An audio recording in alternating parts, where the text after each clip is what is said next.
Good morning class. कल हम लोगों ने कैथोड रेज के विषय में पूरा स्टडी किया था कि what is the cathode ray and how it is form and what is the electrons and how they will conduct. We will discuss about that in the last topic and with the next topic we are about proton. The next topic is proton. What is proton? हमारा topic में है कि आखिर proton क्या है, what is proton. तो many of the scientist we have discovered about that loss of कि the nucleus in a nucleus is there only not in a negative charge. Because of that the electron has negative charge particles and the nucleus is just like a atom is like a just only be a neutral. That's why जैसे बहुत सारे scientist थे तो उन्होंने क्या बताया कि जो एटम है, समझिएगा जो एटम है उन्होंने पहले बताया कि एटम्स क्या है, इलेक्ट्रॉन्स क्या है। तो उन्होंने कहा एटम्स तो लेकिन न्यूट्रल होते हैं। जब एटम न्यूट्रल है तो इसका मतलब है कि उनके साथ इलेक्ट्रॉन के साथ कुछ और भी जरूर होंगे। भाई इलेक्ट्रॉन्स कैसे हैं, हम लोगों ने लास्ट चैप्टर पढ़ा था इलेक्ट्रॉन्स क्या थे, electrons are the negative charge particles. So that means if the electrons are negative charge particles, that means there is some also be positive charge particle present on the nucleus. That's why the atom is completely neutral. कि इसीलिए जो neutron होता है वो कैसा होता है, sorry जो न्यूक्लियस होता है वो कैसा होता है, न्यूट्रल होता है। यानी जो एटम होता है वो हमारा कैसा होता है, न्यूट्रल होता है। तो हमने जब इन्होंने बताया कि अगर इसके अंदर इलेक्ट्रॉन है तो इसका मतलब इसके अंदर कोई पॉजिटिव चार्ज भी जरूर होगा। पॉजिटिव चार्ज है इसी वजह से जो है यहाँ पर न्यूट्रल हमारा एटम होता है। तो हमने आप लोगों को बताया भी था कि इलेक्ट्रॉन एटम के तीन जो इलेक्ट्रॉन प्रोटॉन और न्यूट्रॉन्स मिलकर के बना है। तो जिनमें से आज की जो हम लोगों की स्टडी है तो किसके बारे में है, प्रोटॉन के बारे में। तो इसके बारे में हम बात करें तो तीन लोग सबसे ज्यादा जो है रिस्पॉन्सिबल है। सबसे पहले कौन है, गोल्डस्टाइन। चलिए इसको पहले हटा देते हैं। सबसे पहले हमारे गोल्डस्टाइन, नेक्स्ट है जे थॉमसन,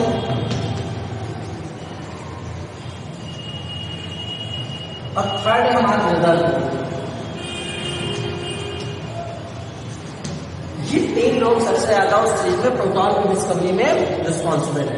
अगर प्रोटॉन के विषय में जो नेम है वो प्रोटॉन किसने दिया है, जे थॉमसन है। जो जे थॉमसन है इन्होंने प्रोटॉन का नाम दिया था। एक्सपेरिमेंट किसने किया था, गोल्डस्टाइन ने किया था। और उसके बाद किसने किया है, रदरफोर्ड ने। तो गोल्डस्टाइन ने क्या एक्सपेरिमेंट किया था ये देखते हैं। गोल्डस्टाइन ने क्या किया था, एक डिस्चार्ज ट्यूब ली थी इस प्रकार से। इन्होंने क्या किया था, एक इस तरह से डिस्चार्ज ट्यूब ली और यहां पर इन्होंने क्या किया, एक परफोर्टेड कैथोड लगाया। कैसा कैथोड है, परफोर्टेड कैथोड। परफोर्टेड कैथोड मतलब होता है कि जिस कैथोड में छोटे छोटे छेद हो। तो इस प्रकार से इन्होंने क्या किया, एक परफोर्टेड कैथोड लगाया ऐसा, ठीक। और यहां इन्होंने क्या लगाया, एनोड। और उसके बाद इसमें क्या किया, कनेक्ट कर दिया।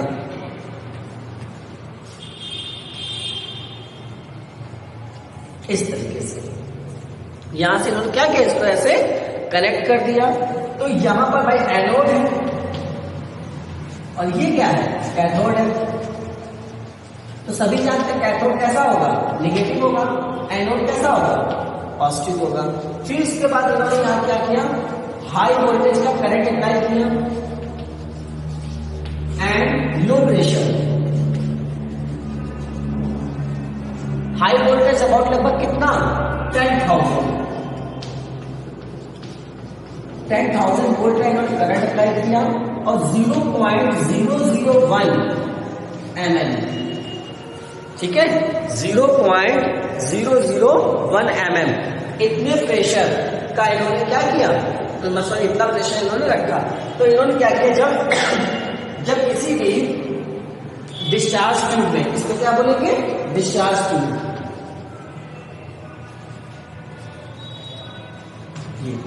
जब इन्होंने किसी डिस्चार्ज ट्यूब में डिफॉस्ट्रेटेड कैथोड लगाने के बाद लगभग 10,000 वोल्ट का करंट पास किया तो इन्होंने देखा कि यहाँ पर कैथोड के पास से कुछ रेस निकलती है जो किधर जाती है, एनोड की तरफ, ऐसे।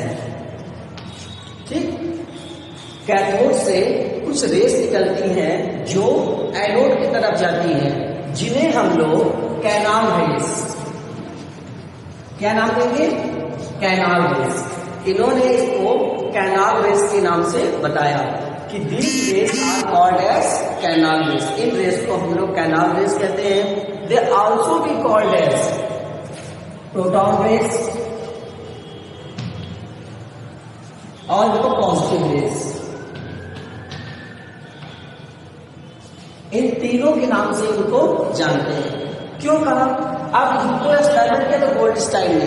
अब उसके बाद जे टॉमसन ने बताया कि जब आपने इस प्रकार का कैथोड यहाँ लगाया था तो इस कैथोड से जो रेस है आपकी किधर निकल रही है, माइनस से किधर जा रही है, प्लस की तरफ जा रही है। तो जो ये रेज होती है, ये रेज या किए गए रहती है प्रोटॉन। इन्होंने जे टॉमसन ने बताया कि जो कैथोड की तरफ से जो रेज निकल के एनोड की तरफ जा रही है, क्योंकि ये जो जितनी भी है पॉजिटिव की तरफ जा रही है, इसीलिए इनको पॉजिटिव रेस के नाम से जानते हैं। और यही पॉजिटिव रे हमारी क्या कहलाती है, प्रोटॉन कहलाती है। क्यों? क्योंकि कैथोड में हम लोगों ने पढ़ा था, जब हम लोगों ने कैथोड रेस पढ़ा था तो उसमें क्या था, माइनस से प्लस की तरफ जा रही थी। तो इसका मतलब है ये कहा, सॉरी प्लस से माइनस की तरफ जा रही थी तो वो हमारी कैथोड रे थी। तो ये माइनस से प्लस की तरफ जा रही है तो ये हमारी क्या हो जाएगी, एनोड रे। ठीक है ना, proton rays, positive rays and also be called as anode rays. तो इतने नाम से इनको जो है जाना जाता है, क्योंकि ये एनोड की तरफ जाती है, that's why they are called as anode rays. इन्हीं को इन्होंने कैनाल रेस, एनोड रेस या फिर पॉजिटिव रेस के नाम से जाना। अब अगर इनकी प्रॉपर्टीज की बात करें तो they move towards the positive charge. ये किधर तरफ मूव करती है, पॉजिटिव चार्ज की तरफ। If you keep the little wheel on the wheel then it will be rotate. अगर छोटा सा पहिया, छोटा सा बिल्कुल हल्का सा पहिया व्हील जो है रास्ते में यहाँ पर रख दिया जाए तो इसको क्या करेंगे, रोटेट कर देंगे। ठीक, if you keep the wheel in the way they will get the shadow. अगर इसी तरह इसमें रखेंगे इसकी क्या देंगे, शैडो भी देंगे। And the next of that it will move towards the minus two plus. ये माइनस से किधर की तरफ जाती है, प्लस की तरफ जाती है। They will also be canal will also be reduce fluorescence and fall on the zinc sulphide. जब जिंक सल्फाइड की प्लेट पर गिरती है तो क्या करती है, फ्लोरासेंस। फ्लोरासेंस मतलब चमक, यहाँ पर क्या करेंगी, चमक देंगी। इसी तरह अगर किसी फोटोग्राफिक प्लेट पे डालेंगे इनको, ठीक है, तो फोटोग्राफिक प्लेट को भी क्या करेंगे, इफेक्टेड कर देंगी। अगर नेक्स्ट है, अगर इनके बीच में बिल्कुल कोई लाइट पेपर, हल्का सा बिल्कुल कोई पतला सा पेपर, थिन पेपर रख दिया जाए तो उसको भी क्या करेंगे, स्प्रेड करके इस साइड बाहर निकल आएंगी। ठीक है, और अगर मान लीजिए इसके रास्ते में यहाँ पर हम क्या करें, इन रास्ते में कोई भी जैसे प्लस है तो यहाँ पर अगर भाई माइनस से निकल रही है, अगर यहाँ पर कोई भी फील्ड लगा दी जाए, मैग्नेटिक या इलेक्ट्रिक फील्ड, तो क्या होगी, इधर की तरफ क्या होगी, बेंड हो जाएगी। यानी जितनी भी रे है ये आपकी किसी भी इलेक्ट्रिक फील्ड या मैग्नेटिक फील्ड लगाने पर इधर साइड क्या होगी, आपकी ये बेंड हो जाएगी। तो ये आपकी क्या हो गई, पूरी इसकी कैथोड रेस की प्रॉपर्टी। अब बात करते हैं रदरफोर्ड की। ये कौन थे, रदरफोर्ड ने क्या किया था, नाइट्रोजन मॉलिक्यूल्स पर, किस पे, नाइट्रोजन मॉलिक्यूल्स पर अल्फा पार्टिकल्स की बॉम्बरिंग कराई। तो जब इन्होंने अल्फा पार्टिकल्स की बॉम्बरिंग कराई तो इन्होंने देखा कि जो है इसमें न्यूक्लियस में एक पॉजिटिव चार्ज होता है। किसके अंदर, न्यूक्लियस के अंदर एक पॉजिटिव चार्ज होता है। इस पॉजिटिव चार्ज को इन्होंने क्या कहा कि प्रोटॉन। ये किसने कहा था, रदरफोर्ड ने।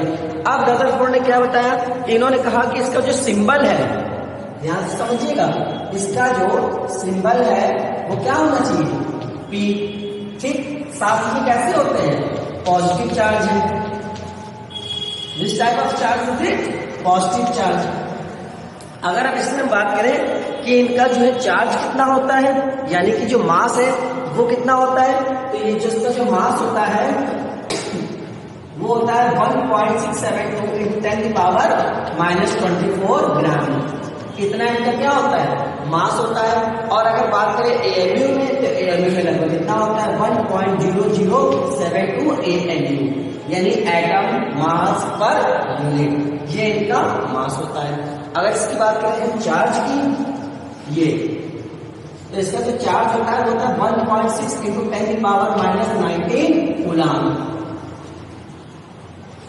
ध्यान से समझिएगा। अब जो इलेक्ट्रॉन का चार्ज होता है वो क्या होता है, माइनस का। यहाँ पर जो चार्ज होता है वो आपका क्या होता है, प्लस का। यानी इस पर जो आपका चार्ज होगा वो कितना होगा, प्लस का 1.6 × 10⁻19 इतना कूलम चार्ज आपका इस पे दिया जाएगा। अगर हम बात करें इसकी E/M रेशियो की, what is the value of E/M ratio, तो इसका जो E/M रेशियो होता है वो होता है आपका 9.4 लगभग, ठीक है ना। 9.4 या 9.5 × 10⁻⁻4 कूलम पर ग्राम। ये इसका E/M वैल्यू है। E/M से मतलब क्या है, E मतलब है यहाँ पर इलेक्ट्रॉन का चार्ज, मतलब इसका चार्ज कितना है, प्रोटॉन का चार्ज कितना है, और M का मतलब इसका मास कितना है। यानी इन दोनों का अगर रेशियो निकालेंगे हम लोग तो लगभग इतनी वैल्यू आपकी निकल करके ये आ जाएगी। और प्रोटॉन्स पर जो है जितना चार्ज होता है उतना ही सेम आपके इलेक्ट्रॉन पे, बस जैसा कैसा होता है, अपोजिट होता है। इलेक्ट्रॉन पे माइनस चार्ज होगा तो प्रोटॉन पे कैसा होगा, पॉजिटिव चार्ज होगा आपका। अगर हम लोग बात करें इस पे प्रोटॉन की, तो प्रोटॉन जो होता है वो हमेशा न्यूक्लियस के अंदर पाया जाता है। जैसे मान लीजिए क्या है, ये आपका मान लीजिए न्यूक्लियस है, ठीक है। तो प्रोटॉन हमेशा कहाँ होगा, क्योंकि प्रोटॉन पॉजिटिव चार्ज है तो ये इसके अंदर पाया जाएगा। और जो इलेक्ट्रॉन्स होते हैं they will revolve about that, ये यहाँ पर क्या करते हैं, इलेक्ट्रॉन्स यहाँ पर इस तरह से रोटेट करते हैं। जो भी इलेक्ट्रॉन्स होते हैं वो आप क्या करते हैं, न्यूक्लियस की बाहर साइड में अपनी शेल्स में क्या करते हैं, रोटेट करते रहते हैं। और जो पॉजिटिव चार्ज होगा जो प्रोटॉन होगा वो क्या होगा, आपका अंदर की तरफ होगा। इतना आपका पूरा ये प्रोटॉन के विषय में है। This thing we write about notebooks, इसको आप लोग अपने नोटबुक्स में लिखिएगा और उसके बाद हमको सेंड करिएगा। इसके बाद कोई डाउट हो तो आप लोग हमसे इसमें क्वेरीज कर सकते हैं। Thank you class.